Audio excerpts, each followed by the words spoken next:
Et vous écoutez Culture Média jusqu'à 11h avec Philippe Vandel et avec votre invité. Philippe, vous accueillez l'autrice Adeline Dieudonné. Bonjour Adeline Dieudonné. Bonjour. Vous êtes romancière comme dans un conte de fées alors que vous racontez plutôt des histoires pleines de noirceur. Vous avez publié votre premier roman en 2018, La vraie vie.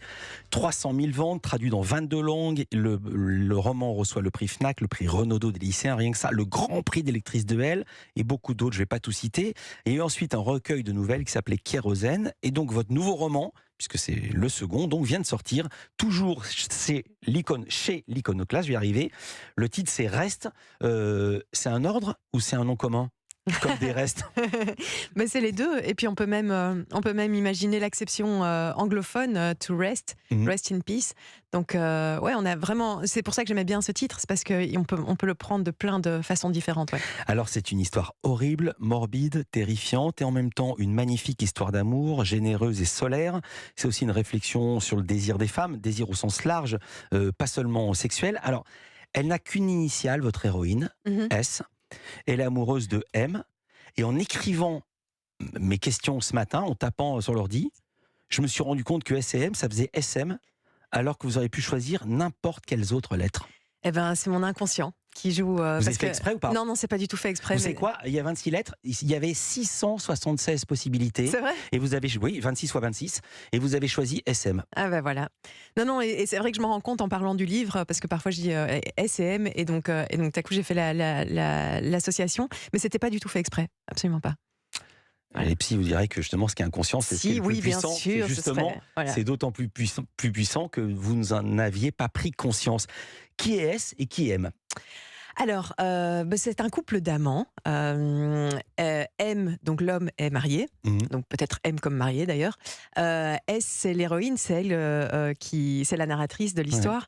Ouais. Et ils partent se faire une petite semaine à deux dans la montagne, dans un petit chalet au bord d'un lac. Et il va se passer un drame puisque M va mourir.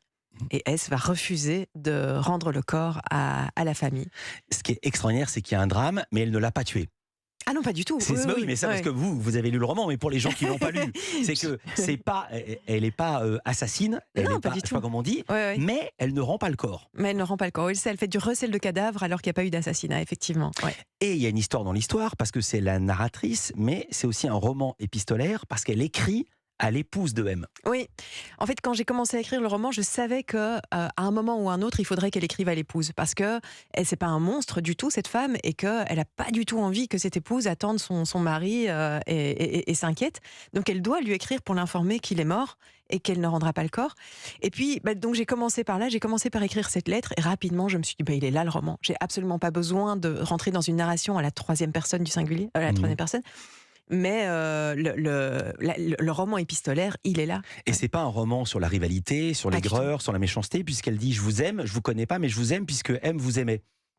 Mais oui, et j'avais envie de ça, j'avais envie de montrer que on n'est pas forcément rival, on n'est pas forcément, on est beaucoup représentés comme ça, nous les femmes, comme à se crêper le chignon, à être, on la voleuse beaucoup de mari. Voilà, exactement. On nous monte beaucoup les unes contre les autres, et je pense que ça sert clairement le patriarcat. Mais donc là, j'avais envie plutôt de cette relation.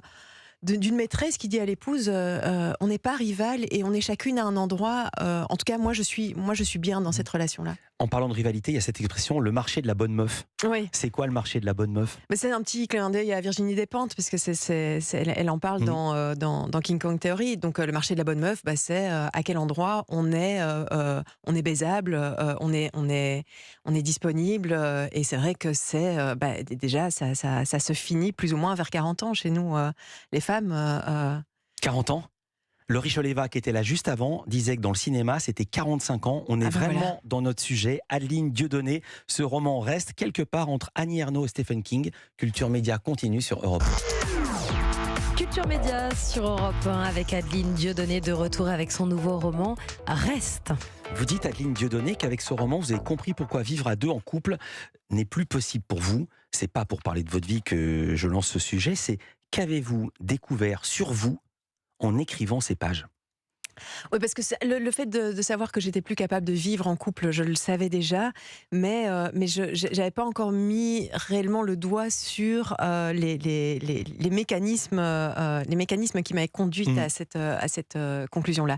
Et la conclusion à laquelle je suis arrivée dans le roman et que je prête à mon héroïne, c'est c'est que j'ai une propension à la subordination dont je n'arrive pas à me libérer pour l'instant. Et donc, dès que je me mets en couple, je me mets au service de l'autre. Tout en ayant conscience Tout en ayant conscience, mais et en comprenant que c'est négatif pour vous, ouais, absolument. sans pouvoir faire autrement, comme une sorte d'addiction.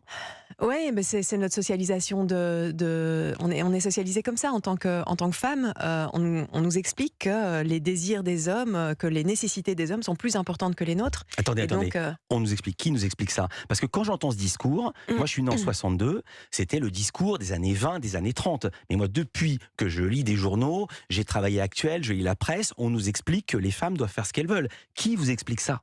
bah, Il n'y a c'est- jamais un article qui dit les femmes doivent se mettre au service des hommes. Je n'en ai pas lu un seul encore. Je n'ai jamais vu une seule émission de télé qui dise les femmes doivent se mettre au service des hommes. Qui dit ça? regardez la culture dont on est, dont on est entouré, regardez les films, regardez les fictions. Ou même moi, quand j'étais petite, on n'était pas traités de la même façon entre les garçons, enfin entre mes frères et moi. À l'école, c'est évident aussi, ça a été étudié par des sociologues, par des anthropologues, que selon qu'on est un garçon ou une fille, on n'est pas traité de la même façon. Les petits garçons ont le droit de prendre plus de place, les petites filles doivent enfin voilà, tout ça a été documenté. J'en ai parlé étudié. avec des mères ici. Ouais. Vous regardez les terrains de basket dans Paris, il n'y a que des mecs qui jouent. Voilà, exactement. Alors que c'est un investissement public payé par des impôts d'hommes et de femmes. Ne fût-ce que l'espace public, on nous dit à nous, c'est dangereux, n'y allez pas, ou faites attention à la façon dont vous êtes habillés, et on dit jamais aux petits garçons, n'agressez pas les femmes. Donc nous, on nous dit, en gros, l'espace public n'est pas un espace pour vous. Et c'est la même chose sur Internet, les réseaux sociaux. On est largement harcelés. On nous explique aussi, par la peur, que c'est un endroit dans lequel on n'est pas les bienvenus. Elle a un problème avec les hommes, elle a besoin d'être validée par eux, par leur regard, d'où le concept de fille sexy en short. Oui. Racontez, parce que ça revient souvent. Ben oui, donc elle, c'est une femme donc qui a 40 ans et qui a toujours été plutôt, en tout cas, elle correspond bien au modèle sexy hétérosexuel, Oui. c'est-à-dire plutôt mince, élancée, athlétique Sur le et fameux sexy. marché de la belle meuf. Voilà, bien située dans le marché de la bonne meuf. Mais elle se rend compte aussi à quel point cette identité de fille sexy en short l'a bloquée, à quel point ça l'a conditionnée aussi, et que le mec avec lequel elle était la traitait toujours avec un petit peu de condescendance, parce que forcément, quand on est une fille sexy en short, on n'a pas trop le sens de l'orientation, on est un peu tarte. Pardonnez-moi de cette question de Béotien, mais pourquoi elle continue à mettre des shorts alors? Parce qu'elle est dans cette double injonction on doit être sexy. C'est ça le problème des femmes, c'est qu'on nous demande des choses qui sont contradictoires. On doit être mère, mais on doit être vierge. On doit être C'est vrai. on doit être sexy, mais pas trop. On va toujours trouver à nous sanctionner, à quel que soit l'endroit où on se trouve. Puisque vous parlez du fait d'être mère, il y a des phrases terribles sur la maternité et sur les hommes et la maternité. Page 97, j'emmerde le postpartum, j'emmerde les hormones. Et puis un peu plus loin, vous parlez d'Audrey, qui est la sœur de l'héroïne. Je me rappelle les hurlements d'Audrey quand elle restait quelques mois avec un homme et qui se mettait à lui parler d'enfant. Ça la rendait folle. Elle cessait de l'aimer dans la seconde. Elle avait l'impression d'être prise pour une machine à pain. J'avais jamais vu cette image de la machine à pain, et vous l'avez déjà ressenti comme ça. Je vous aurais jamais posé la question, sauf que vous êtes venu à Europe 1 avec votre fille. Donc je sais que vous avez des enfants. Oui, absolument. Oui, tout à fait. Mais de nouveau, oui, c'est vrai que moi j'ai fait des enfants sans me poser la question. Il y a une espèce d'injonction à la maternité où on nous dit, si, c'est l'endroit où vous allez vous épanouir, c'est l'endroit où vous allez vous réaliser en tant que femme. C'est en train de changer tout doucement, et je m'en réjouis, parce que je ne sais pas si j'aurais fait des enfants si je m'étais posé cette question. Mais moi, ça m'a semblé absolument naturel. C'était ma destinée de femme, et j'allais l'accomplir de cette façon-là. Et elle, mon personnage, elle réalise aussi l'immense arnaque de cette chose-là, que c'était une injonction, et c'est pour ça qu'elle dit... Là-dessus, c'est vrai. Là-dessus, je vous reconnais. Ouais. C'est une immense arnaque. Le nombre de fois où j'en ai eu dans les émissions, vous faites quoi dans la vie? Un jeu télé. Je suis maman. C'est le plus beau métier du monde. Ouais. Mais quel vrai cliché, qu'on l'entend à chaque fois. cliché. Ouais, et moi, je disais, ouais. mince, je suis un mec, je pourrais jamais faire le plus beau métier du monde. Oui, et puis les femmes qui n'ont Non, pas mais- d'enfants, elles n'ont pas de place En sociale, plus. fille. Ouais. Voilà, exactement. Ça veut dire ça ouais, aussi. Tout à fait. Ouais, c'est ça. Et donc elle dit j'emmerde le postpartum parce que ça aussi, elle se rend compte. Elle dit mais arrêtez de nous dire qu'on fait un postpartum. En fait, on est juste épuisé parce qu'on nous met en congé maternité. On appelle ça un congé. Nous, on croit qu'on va se reposer. Or, c'est pas vrai. C'est Ouais. épuisant. Elle a des envies de meurtre avec le père de l'enfant. C'est à lire dans Reste, justement. Si j'osais, je dirais Adeline Dieudonné. Reste, Culture Média continue sur Europe 1.